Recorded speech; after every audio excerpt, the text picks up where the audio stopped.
Так, коллеги, давайте мы, знаете, вот вопреки традициям, начнем вовремя. Нет возражений?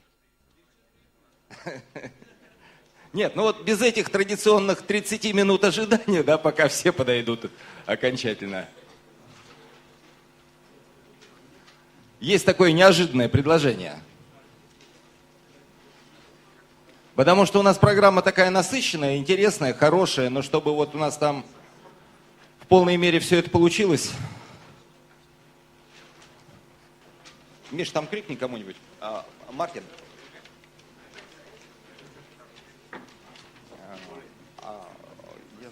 Вспоминали, как 10 лет и 2 дня назад мы еще такие, так сказать, молодые, неопытные и наивные, вдруг решили проводить вот эту конференцию. Значит, наверное, больше никогда, что называется. Но, тем не менее, нам 10 лет. Наверное, мы как-то это событие отметим сегодня вечером, да, и вот на эту тему будем говорить вечером, видимо. А сегодня я хочу вас поздравить с тем, что мы начинаем нашу 10-ю конференцию. У нас по традиции так получилось, что, 10 лет назад, когда все начиналось, кроме мейлода, никакого дистанционного бизнеса, собственно говоря, не было. Сегодня мы будем говорить много об интернете, много говорить о логистике. Это, объяснимо, времена меняются.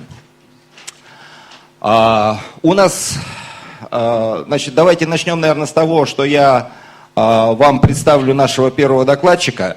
Как-то получается, что один из самых любимых моих лекторов, мартин гросс альбенхаузен, он,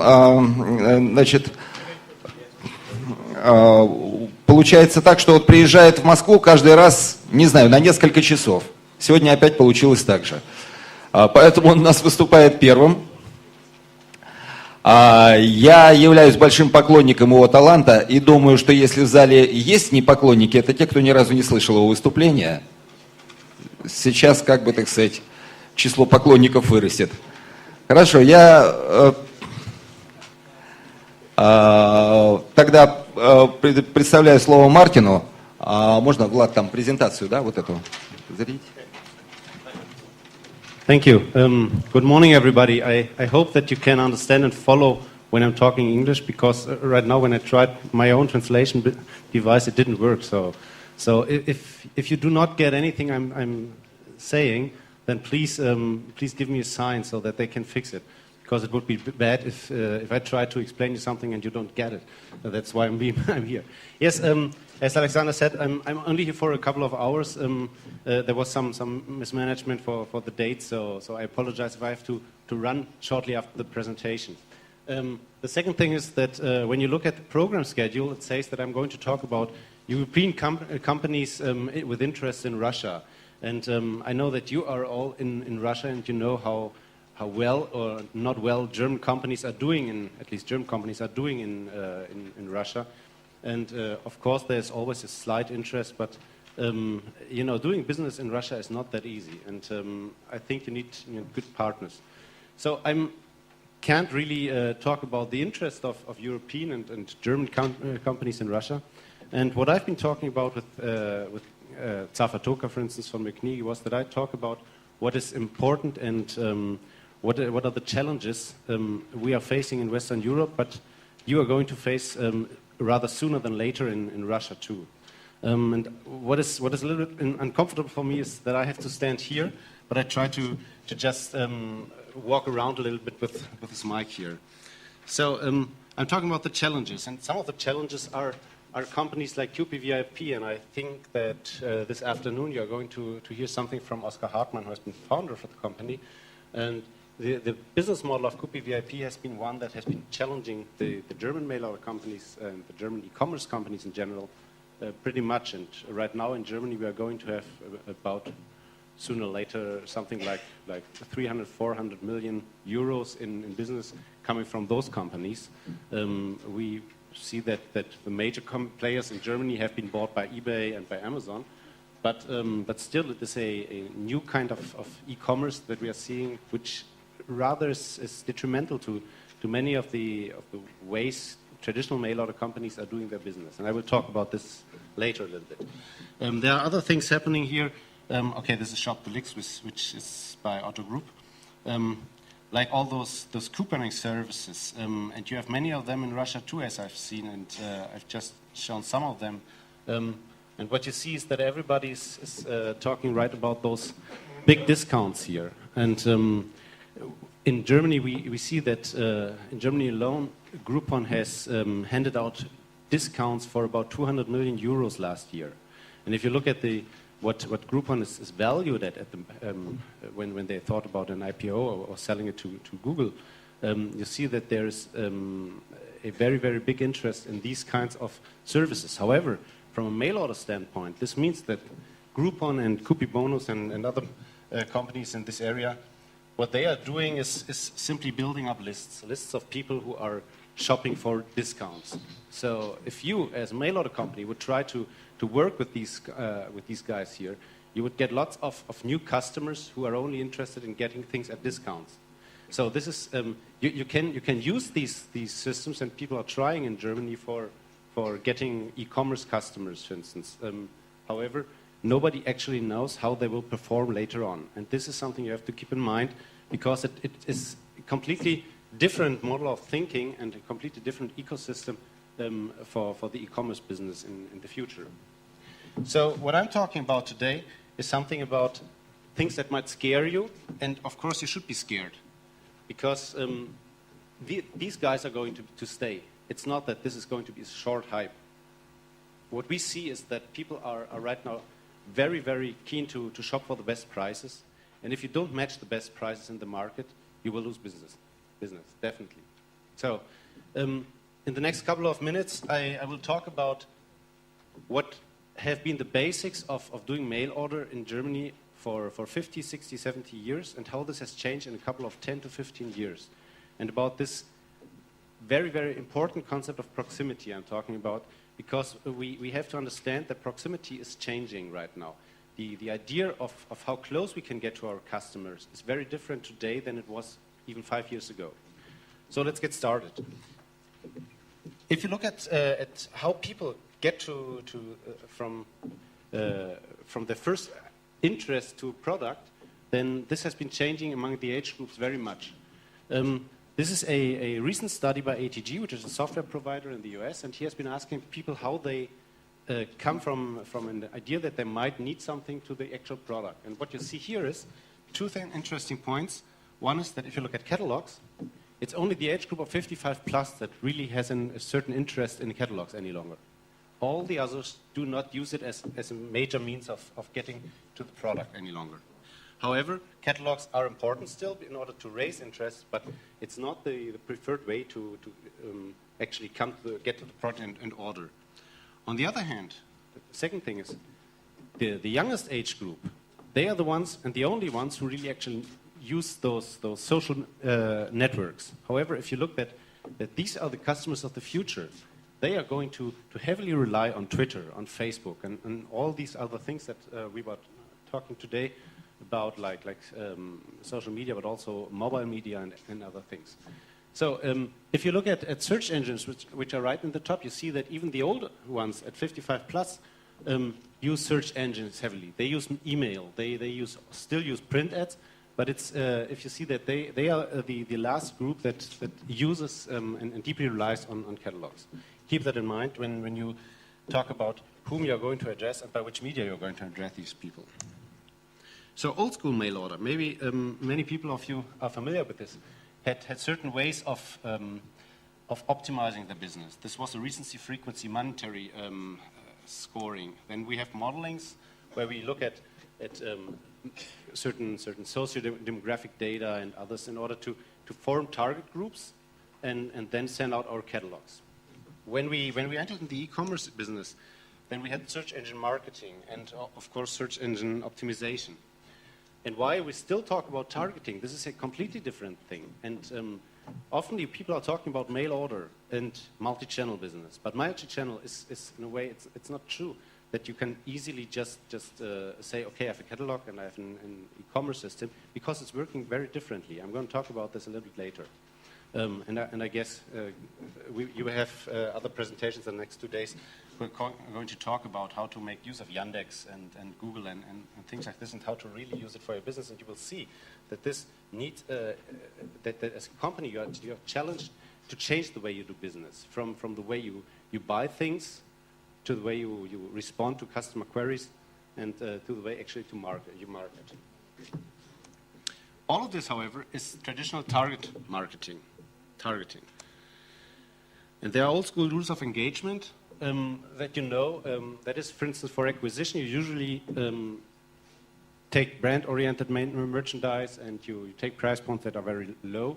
And you see this when you look at the Groupon things that and Coupe VIP. They also it's always the discount thing that is really getting your customers running and ordering. However, so you are acquiring usually customers at a deep loss, and it's your job as a mail order manager to really make them profitable over the course of the years. And then you have this kind of thing of reactivation, where you choose your merchandise wisely with frequency products that are often sold and bought, and slightly lower price points, and but not that deeply discounted like acquisition books. On the other hand, you need to have something that really makes your customers profitable, and these are those specialty books you are doing that are on selected interests, that have price points that are usually above the average price points of all your catalogs. So this is the way traditional mail order works, and the problem right now is if you are in the environment of e-commerce, you usually do not know who your customer is. You just get it inside, and then you have only one order, or maybe he doesn't even order. You just know that he has signed up for an e-newsletter, and so you have to manage to know how you can address him. What is the right merchandise, and you have to really delve deeply into the systems in order to understand how to get the customer buying any longer. And you need to be fast, but I'm going to talk about this later. So what we're seeing is that things like those traditional coupons in mail order, like a €10 coupon by a company like May & Edlich, is working in order to acquire customers, and it's even working for mail order for e-commerce businesses. This is Herrenausstatter.de, which is one of the major or of the very great, very famous fashion online shops for mail customers. And what they are testing right now are printed coupons, and as you see, they go the same way. They take branded merchandise in order to get people believe that they have a certain competence in fashion business, and they don't discount the brand merchandise because brands don't like to be discounted, but they're just offering a certain entry voucher or coupon, so to get people a kind of a bonus to buy from them in their online business. So you see that e-commerce companies are start to look at familiar or traditional mail order things in order to get the business, to pump up a little bit the business. So we are talking about proximity here. Proximity in terms of traditional mail order meant that you have certainly a local thing. Maybe you're familiar with this 1,000 to 1 scheme, which means is rather from journalism, which said that 1,000 people in Fukushima in Japan, for instance, are about as important as 100 dead people in all over Russia, about as important as 10 people who have died in Moscow yesterday, or about but not even as important as one person who's going to die in the next 12 minutes in this room. So in your personal agenda, the closer something is to you, the more important it gets. And this is important for you as a mail order company, because you are working with this concept, what is close to me, what is familiar with me, and this is proximity. However, in the different environments, from mail order, from e-commerce, and from e-commerce 2.0, which I'm talking about later on, and all those social, mobile, local things, this proximity is a completely different thing. And we are going to have to come up with solutions for these new ways of doing business and acquiring customers. So, what is Proximity 1.0? This is something, if you look at the Hamburg, this could be Otto Group here in the city center, and then they have customers all over the place there. So this is where the customers are located. And what we have been doing in mail order for 50, 60 years is something like this. We send out mails. This is something of our own company. And this is a double window envelope, and we have the guy who has his own where he's living in Denting or somewhere, or Leuting or whatever. And we repeated this, the name of his village in the second window. And this lifted response. So because people said, okay, this is something about my environment. This is basic direct marketing 101. Nothing special. You could even go so far as to repeat it. So we had another trial. We made the personalization with Frau Timmerberg here upstairs, and then we even said it's not Düsseldorf, but it's Düsseldorf, and we took the took some additional information. However, which would be all over the marketing piece. However, we were restricted by a German Post in order to what extent we can use all those data in order to have because all the marketing pieces had to be very similar to each other in order to get the discounts for sending them out. But this was proximity marketing 1.0 in a way. Another thing is, if you are in time, you know that your customer has his birthday tomorrow, you can just send out a present card, something, and then this is a voucher for surprise to your birthday. This shows that you are close to the customer, but this is still 1.0. It's basics of doing direct marketing, and you can do this and it will still work. Another kind of proximity is, if you take out all those very, very old advertisings, it's about selling razor blades. You know, this is if you sell someone razor blades, you usually can count on when his supply of razor blades is going to run out. So if you can count on this, you can just address him with a good offer, and then the next time when you can calculate this is that he will be out of razor blades. So this shows that you are close to your customer, like a shop would be close to your customer. Whenever you walk in, you say the shopkeeper might say, "Oh, Mr. Choker, I know you bought razor blades 2 weeks ago, but I know that you must be running out of your supply. So can I offer this?" And probably Safa Toker would buy them. So this means this is very traditional things, and if you and you have to use these and stick to these today, even today. And you have this thing of socio-demographic proximity, which is something you will see here on this auto catalog of 1973.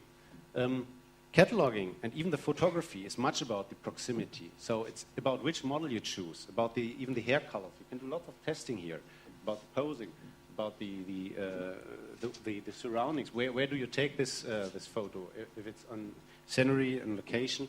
So you have to have a kind of an aspirational eye with the customer. And you have to follow this aspirational eye because he needs to feel that he could be this person. So this is proximity in socio-demographics. And it's not about the product, because if you look at the actual... This is Desigual, the Spanish brand Desigual. And if you look, the fabric is nearly the same, but this is this is 2011 shot of the actual collection of Desigual. And you look at the posing of and everything is very different. You would never... say that they are, even if you wouldn't know that it's from 73, you would know that these guys are from different time sets. They are from different, there are about 40 years between these two. So when you're working with models and photography, it's very, very important that you know how proximity is doing, and then is working. And then you can model things and send it out. And you will probably increase the response rate by a lot if you to get to these very much to your target group by photography and the way you talk. About the way you talk, this was one major success with Fleet Street Publications in the UK. They tested some very traditional and distant. They wanted to sell things against prostate problems. So if you need to go out to the bathroom if you're Asian and you need to go there every 2 hours, then you might need some medication. And they tried something that was very, very decent, and they said, if you have prostate problems, then you might want to use our such and such medicine. And then they came up with the test and said, let's try to talk like our customers are talking. and they came up with the famous teaser, avoid the stop and start and pee like a fire hose. And to pee like a fire hose means I don't know, maybe someone can translate it. It means like peeing if a house is burning and the fire department is coming and they are sending water out. And that's a dream of the person they are addressing. So you see, proximity in the way you are offering things is very important. However, this is all gone, or much of it is gone in the e-commerce time. Proximity 1.5 is, of course, that you have huge systems and you can even go deeper into personalization, like Viking is doing in its catalogs. However, with the e-commerce thing, one of the most important things is that you get lots of data that you can use and that you need to use. Because when the customer comes to your shop, you do not know anything about him. He could be any person. And so the only thing is you have search keywords in the last sessions that give you an idea of who the customer is. And you have products he clicked on and you products he added to the basket and so on and so forth. And this is what Neckermann is doing. Neckermann is, I think, one of the major customers of Demandware, and I think Stefan Schambach is going to talk to you later this day. So it's a very important thing that you can come as close as possible to the individual customer here. And then you aggregate this data and they can send out very personalized and relevant newsletters to them. This is a very old one of those guys, but you see in this picture that they have a very well laid out idea of how to structure their email. That it's something that is a weekly top seller, but also he relying on what he has clicked on. They know that he's interested in certain kinds of fashion, and so they put it in the second spot, and then they have collaborative filtering down here, and they see that generally in the fashion arena people have bought this and that, so they offer something down there. So this is a completely different way of thinking about proximity, of being close to the customer. And you have to excel in this space too. You need not only be good at doing catalogs, but you need to excel at this point too. And if you're talking about multi-channel and you think that, okay, we also have the online shop, if you don't really delve into this mindset of doing e-commerce, then you are not going to be successful with multi-channel. And that's why I'm a little bit, why I'm doubting that talking multi-channel makes sense for everybody. Because you have to decide if you really want to be an e-commerce player, and then you have to organize your business the way that you really can be fast in your buying department, that you can treat the customer on his personal preferences. But this is no longer the thing that is counting in the next 10 to 15 years, because we're now talking about social, mobile, and local. And this SOMO-LO concept, which is quite famous in America right now, might be something that everybody of you is saying that's a fad, it doesn't work. And I can tell you that I've seen many companies failing at these social network marketing and social media marketing efforts they are doing. Because it's, again, a completely different kind of ecosystem. And we are only now learning about how to use it.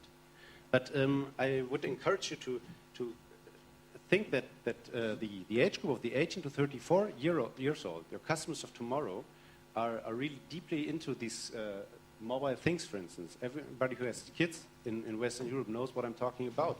My daughter, she's 10, and she's in SchülerVZ.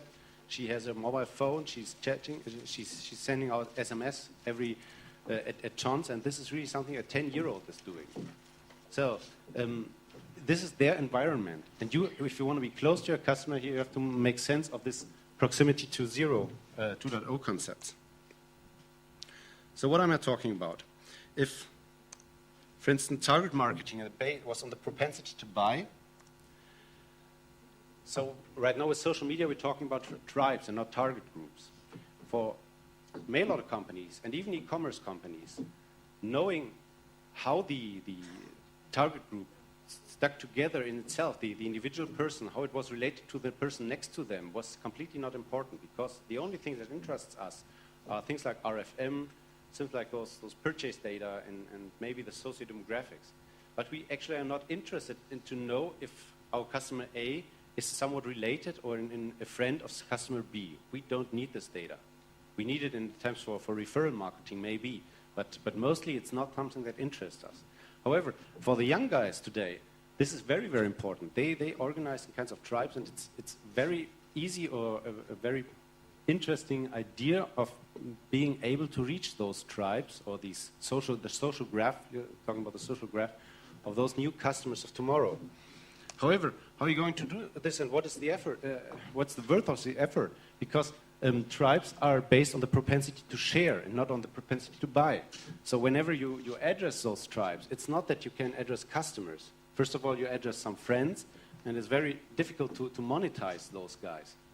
So what I'm going to talk about right now is a little bit about concepts that seem to be working, where companies have changed in the way they organize themselves and how they do marketing in order to be able to reach an audience that is organized by tribes rather than target groups. So what's a social graph? This is something like the old Hamburg picture. Customers here and there, and we know by now that they are related somehow. Much more important is that they are not only related on physical basis, but also on a like basis. So they are friends, guys are friends with this and that and so on. They have certain networks. So this is the social graph, and what we want to tap into, we want to know which of the guys is very important, has lots of relations, maybe the guy with the blue cap there. And we want to reach this customer and make him work for us in terms of promoting our business.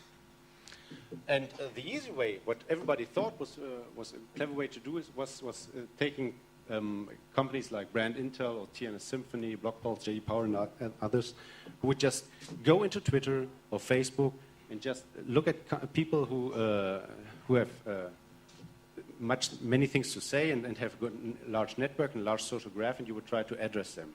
But this doesn't work, obviously.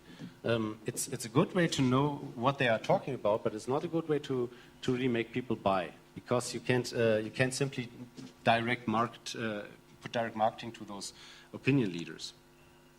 I mean, TNS Symphony, if you take those, that would take all the data you know of the customer and just put it up front, this guy. It's like those two dogs here, and the one say, the good thing in the internet is nobody knows your dog. And the internet, of course, knows your dog, because you have left your traces everywhere. So they know that he found Lassie the hottest dog around the corner. And if you confront the customer with all the knowledge you have, and of course TNS Symphony and others would give you the knowledge of all can probably be known about your customers, then they would certainly turn you down and say, this is scary and we don't want to have anything, we don't want you to use this data. And this is exactly what is happening in Germany right now, that we have a large discussion about privacy issues, with people on the one hand saying we don't need this privacy, and people on the other hand saying that privacy is an old concept and people like to share those things. So we have to adapt to this new concept of being inside tribes and talking with young customers who share data, but who wouldn't want you to use all the data you could use. Because TNS Symphony and others, they just give you CRM data. But what is lacking in these cases is kind of rapport, this kind of relation that is between the guys. It's that you're not part of their peer group. And if you're not part of their peer group, it's very difficult for you to address them based on the information you have on their tribal activities, in a way, on their tribe or on their social activities. So the concept of rapport is based on fundamentals of neuro-linguistic programming here. It's that you mirror people, that you really try to talk with them the way they talk. You try to share their values, and you always come and establish kind of a knowing that we are in many ways connected to each other. This is not what traditional mail order and traditional e-commerce has been doing in the last 10 years or 15 years or even 50 years. So it's a completely different way of marketing that is ahead of us. If you don't do it, it's like this. You tell them, I love you, and they say, well, sorry, I don't. And that's what's happening in Germany sometimes. And refashion is one of the young, bad rep examples. Otto has opened refashion 3 years ago as a catalog, and it didn't work. And they reopened it 3 weeks ago as an online shop. and it got lots of bad rap because it was maybe not done in a proper way. But what people mostly objected to was that they again seemed to, in the first from the first site, seemed to take this old way of just offering something and hoping that all the guys and young fashionistas would hop into it and start to chat and shop there and start to buy pins and whatever on Facebook and share these things on Facebook. But still, at Otto, they tried to use old traditional mail order ideas like this 10 euro goodie in order to get them, to incentivize them to get their the first order. But we will talk about this later, because I think that this pin collection and this chat and shop is something that is really relevant for the future for Otto. And though this refashion might be not very well done, I think there are certain aspects of this where Otto can really learn many things and experiment with it, and will certainly have its learnings from this shop refashion.de. So what's the whole idea? The whole idea is that when you're talking about these proximity circles, in the beginning you're at the far outer circle, and you need to become to get to this inner circle of the customers, and there's a kind of spiral that comes from affinity and belonging to a community to the actual engagement of the customer. Let's see a company in the US that is that's very well at doing this thing. This is Moose Jaw. Moose Jaw is a traditional multi-channel marketer. They have a catalog. You see all the bells and whistles of 10% back and sale and outlet and price matching and whatever. So they really know how to incentivize the customer. But if you look at everything they are doing, they also have this madness aspect that you see in the upper left there. And we're talking about this madness thing. So they thought they wanted to build a company that is knowledgeable to their target group, which is younger. They wanted to have people engage with them and talk about them. And now I'm going to show you how they did it in the catalog, which is interesting because if you look at the catalog, at the traditional winter 2010 catalog, has the topic jail. So that's just the framework. So they photographed every model inside in a jail, and this was a way of telling a story and having a kind of we would call it Inszenierung in Germany. It's just a way of posing and keeping people interested in by the surroundings. The spring catalog or summer catalog looked like this, so it was still in another setting. If you go at the pages, you see that the text downstairs, down here, it says free shipping on any order over $49 at moosejaw.com. And then please count the number of human people on this page and then subtract the number of people you've lied to this week and then enjoy some ice cream. So this has absolutely nothing to do with selling. It's just a way that you browse through the catalog and you have a good laugh at certain points. And this is all about the spirit of this company. So they try to make friends and they want to engage with people. So that people really love to browse on this catalog, and it's not just about the stuff they are selling. Another thing is, I'm thinking Gramsci, this famous Italian philosopher from the far left. I'm thinking Gramsci would be so into this catalog. It's just, this is nonsense. It's pure nonsense. But it's a way of establishing rapport with a peer group. Even they were daring. Someone just told me every walrus is taller than you, but shorter than your 8th grade math teacher. Now this is nonsense. Sorry, but it's great. It's great because you love to browse through the catalog. They got daring, a little bit daring in the next year, and they established the best places to do it in Detroit. And so they said the roof of the Russell Industrial Center, the ideal place for those who practice the art of coitus by Bangers Weekly. So this might be over the top. However, in their target group, it's working quite fine. But they didn't stop there. They said, if we have this engagement with our target group, we have to do something else. We have to actually relate this to purchases. Now, how do they do this? And in this case, they use Twitter and Facebook in a very interesting way. I'm going to show you this. This concept is called gamification. So they're giving out points to everybody, but not just for doing something on the side. But here, Bruce's new girlfriend doesn't like his beard. Email Bruce with an idea for a new facial hair look, and he'll give you 100 points. And you know, he's getting something like 200, 300, 400 replies with it. And everybody gets points. And these points he can use for future purchases.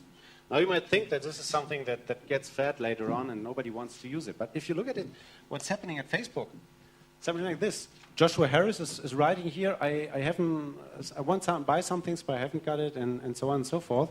And he wants to have additional points. And they are not giving it to him. They say, okay, I like to make people work for the points. Check out the catalog for some contests. And check out the tattoo contest on the website, and so on and so forth. So it's they by a very personal touch, they get people to use the catalog again and use the website again. And people love it. Oh, I didn't want free points. I'm glad to work for them. Yeah, imagine your customer says, hey, I'm glad to work for something, to buy something from you. You know, this is rapport. And it's not that easy to get to this point. So they created a whole ecosystem for their mail order company. And now if you look at refashion, this is a rather mechanistic approach to this. But you also have those pins, which is kind of a gamification thing. Because you are supposed to share those pins on Facebook. And if you have referred refashion to a number of friends, then you get a certain pin, and you get another pin if you have revisited the website about 20 times.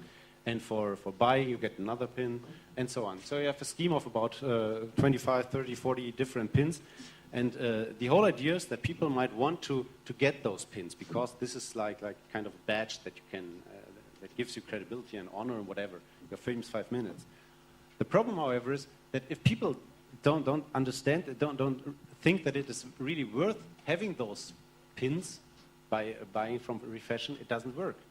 So Refashion has to do lots of other things in order to be really the place where people want to get those pins.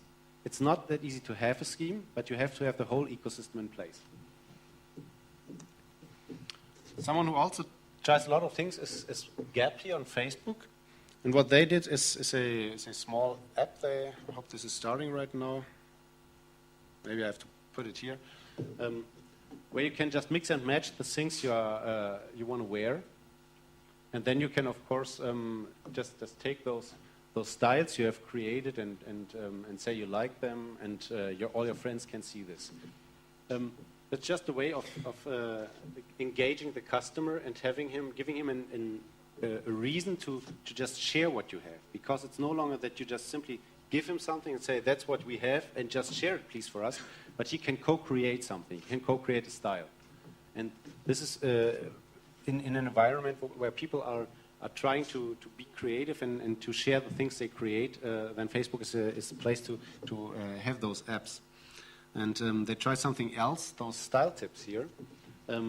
Style tips is like a competition where people can set up their own styles with stuff from Gap, but also with other merchandise or even art pieces. And then on Facebook, the other Facebook users can vote on the different styles, and whoever is voted best receives a kind of a reward, as €1,000 or $1,000 buying voucher or whatever. So the interesting thing is, if you just look at it, that people really love it. It's more than 2,000 things or styles have been created here, and I guess I have to point to it again if it's working. Here we go. What they couldn't just do it themselves, so they created a partnership with Polyvore, which is a large someone who really has created this idea of making of engaging customers by giving them the opportunity to create their own style sheets here. Now, why I'm talking about this? The interesting thing is that Otto tried the same thing in Germany with a company which is called Yaluk. Yaluk doesn't exist any longer. However, what Otto learned from this was that not only are people really heavily relying on those things like festival outfits and things other people have been doing, but also if they create those styles here, and you put a style like this right on the product page of one of the products that are seen here on the style sheet, then usually the conversion goes up. So this means having the people, the social graph, engage in some way on your website means that you are going to have a lift in conversion. So, but you have to have the IT in place, and it doesn't mean that the whole concept would work in itself. And Yaluk simply didn't work. It worked to a certain degree, but not enough in order to be sustainable for Otto. So they closed it down, and right now you have all those style things with Smatch and other parts of the company. So they took the learnings from this and tried to stick to it. They also still have a Twitter feed and Facebook and other things. But this means there are certain elements.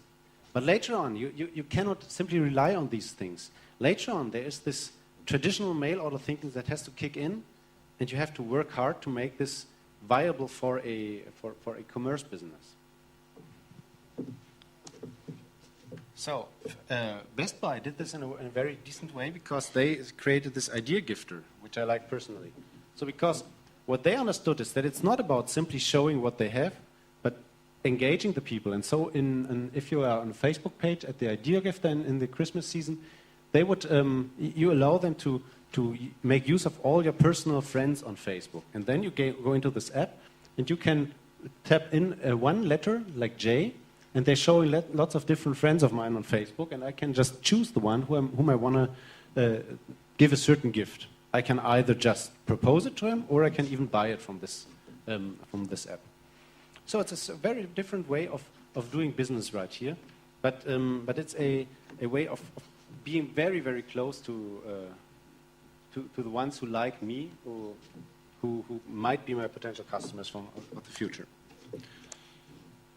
So one thing, and I'm coming to the final pages in a way, is that is going to change the business right now is this localization of all the efforts we are doing.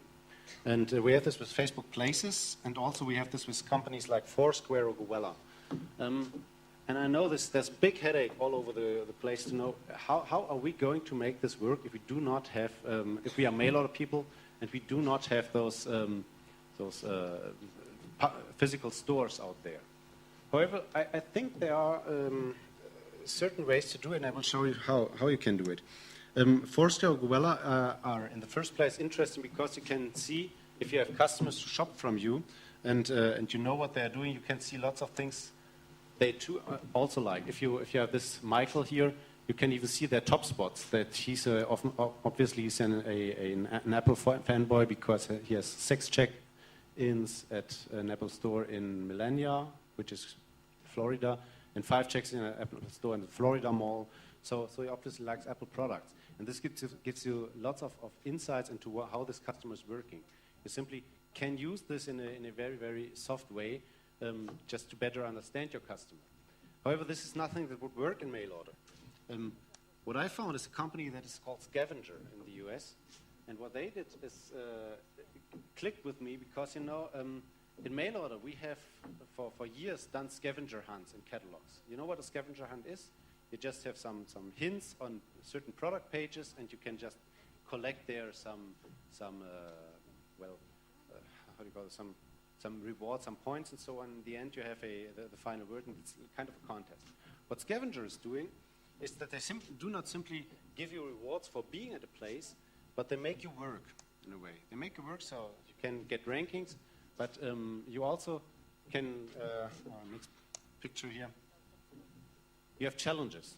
So, and one challenge might be that you mimic the mannequin. So you can just play with your customers who like to engage with their mobile phones, if you have young customers, and just take something of our you have bought from us, and photograph it with yourself in a certain location. So you have you make use of this concept of localization, and you combine it with something of your products and of the way of things you are selling. So it's rather, here it's American Apparel. They have physical stores, so you can go walk into the store and mimic the mannequin, and then take a picture, and then you get 5 points or whatever. And for the points, you get rewards. So you have to come up with a solution what you could do with your customers if you want to use Scavenger. The interesting thing is that you need not have physical stores, because in Amsterdam last year, there was a kind of a flash mob. There's a company or an artist who has a very, very, I even can spell his name, that's his website. And what he did was use augmented reality. And so you see the Beatles here, on the Dam Square in Amsterdam, and people not only could just walk around with their iPhones and look for the different virtual statues there. They also could, here, these are others in the Dam Square. They also could take photos with those guys, you know? And you see down here that this artist simply used QR codes in any location of the world and invited people to use it and make something. So they called this a flash mob, and it was a terrific success. He just created those QR codes, post them someplace on the Dam Square. You see how many people were talking about him. And these were the markers he was using. Just print them out, put them on place. So nobody says that you couldn't do this as a mail order company right on the red place here in Moscow or somewhere else. You just have to come up with a solution on how you want to engage with your customers and how you want to, and what you actually want to do and how you are going to reward them for it. And so they are going to talk about this thing. And all of a sudden, it's not just about the merchandise. It's about you. It's about what you want to do with them, about who you want to be for them. So, in the end, it's all about going from CRM to CMR. Customer relationship management is the old way, and customer managed relations is the other thing. Because when you're no longer talking about customers, but about friends, you wouldn't say, I'm managing my friends.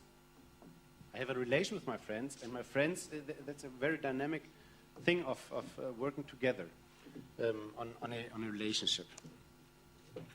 The old funnel, that's a picture of Forrester and SAS, is this one. You create awareness, they consider your products, you get a preference, action, loyalty, and buyers. That's the way you are doing business right now.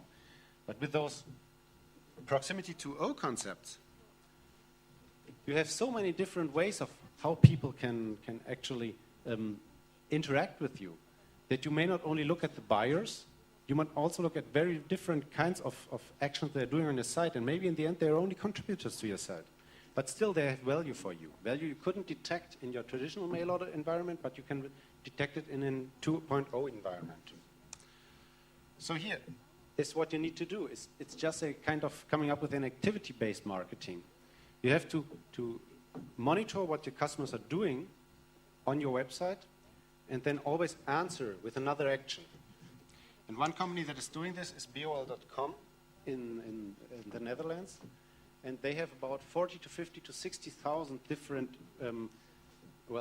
marketing micro campaigns they are doing. Whenever someone is on the website and he, for instance, he writes a review of a product, he will get rewarded for it, or he gets some answer, or this results in some kind of action from the company. So by this, they no longer are relying on those huge campaigns that you're doing in traditional mail order, and they're not even relying on the newsletters they're sending out. They're still sending out newsletters, but they succeed in having a continuous communication and conversation with their customers. And maybe if you know the space a little bit, Bol.com is one of the fastest growing companies in the Netherlands. It's right now something like 300 million euro. It's online only. They don't have any printed printed advertising, and of course they are very, very profitable. They bought back from Weltbild, who was major shareholder, and the company was bought back by the management in 2009, I think. And since then they are growing at about 20 to 25% by using this CMR approach of doing event-based marketing. Of course, this means that you have to have an IT in place for this, like kinds of event correlators and so on and so forth. But now, this just wraps it up. If you do all these Web 2.0 and Commerce 2.0 stuff, in the end, you create events, mini events. And all these events have to result in some action. If you don't get to this point that you can somehow create the next marketing effort from the engagement you have by your customers, then all the thing would only cost you money. And you can't afford to just have money that put it out of the window. So there are certain things you need to do. First, you need to architect for innovation. So I think Stefan can tell you how important it is to really be innovative in this approach and how you can really afford to do this. Because if you look at what you are doing, spending your IT costs for, usually about 80 to 90% just go into maintenance. But you are confronted with competitors like Groupon and others who are rather IT companies, who are coming up with new solutions, new ideas, new and IT-driven ideas every other week. So if you don't want to lag behind and only try to catch what is left for you, you need to have an IT in place that allows you to easily test new concepts. And so you should score your IT and say how much of the money I'm pouring into IT every year is for maintenance, which you need, how much is just for making things more efficient, which is improving IT, and how much is actually for being innovative, related to revenue share and sales, of course. So score your IT and not just try to stay with a certain IT system that you had in the past. The other thing is, I think you should think about this event-based campaigning in the next time, because this will help you in the e-commerce at once. As soon as someone is engaging on your website by just clicking on something, you need to answer.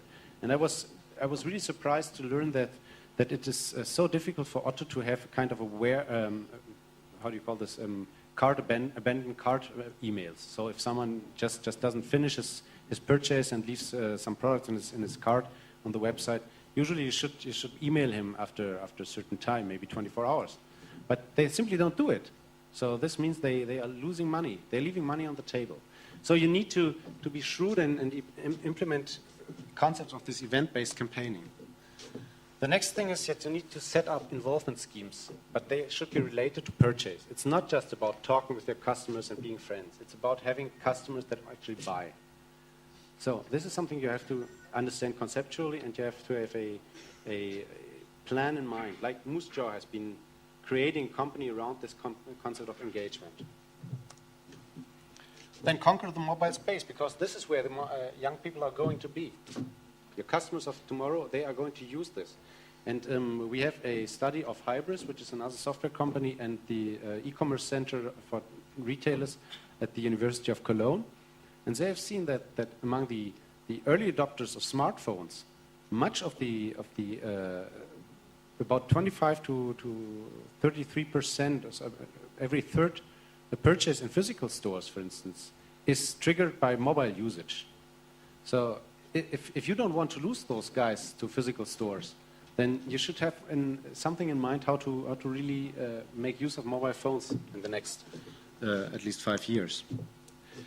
What I think is very important is that you treat social media not as a traditional marketing channel, but that you actually test it in a way. So if you're tweeting things around and you have links to your tweets that would lead people into your e-commerce site and into your online shop, then you should actually test if it's better to tweet it in the afternoon or in the morning, and you should verify when is the best time to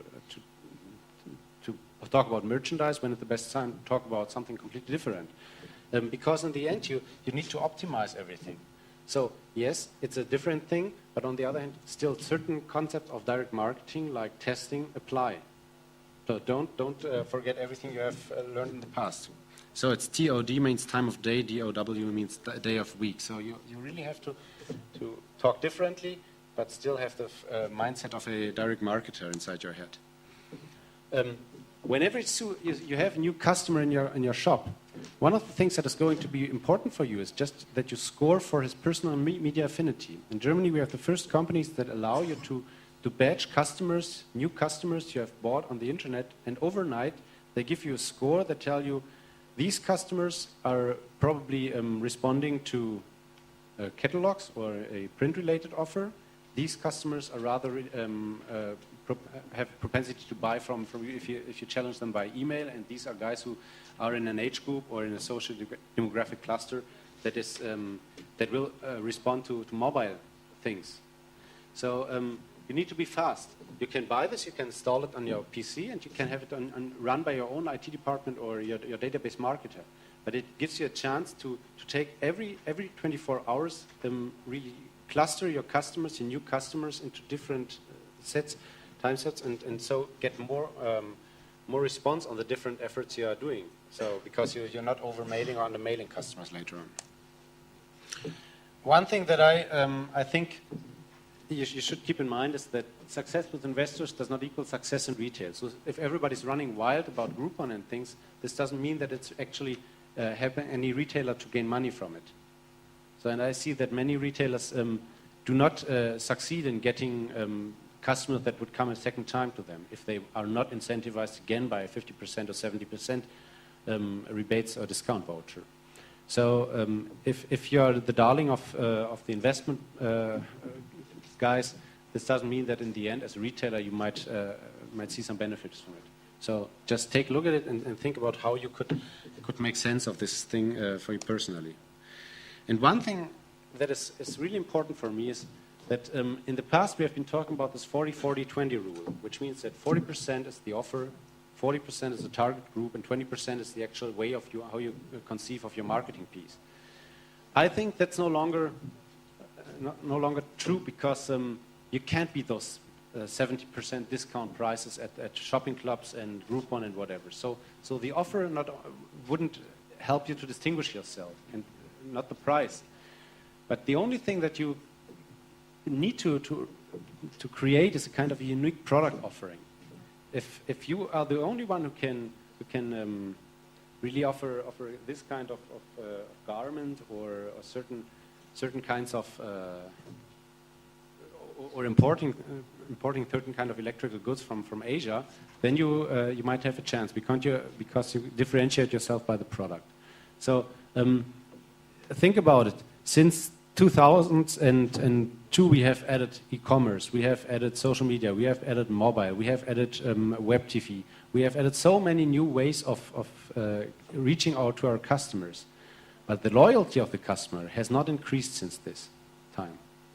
This means that the customers do not feel in any way they might need to buy from you.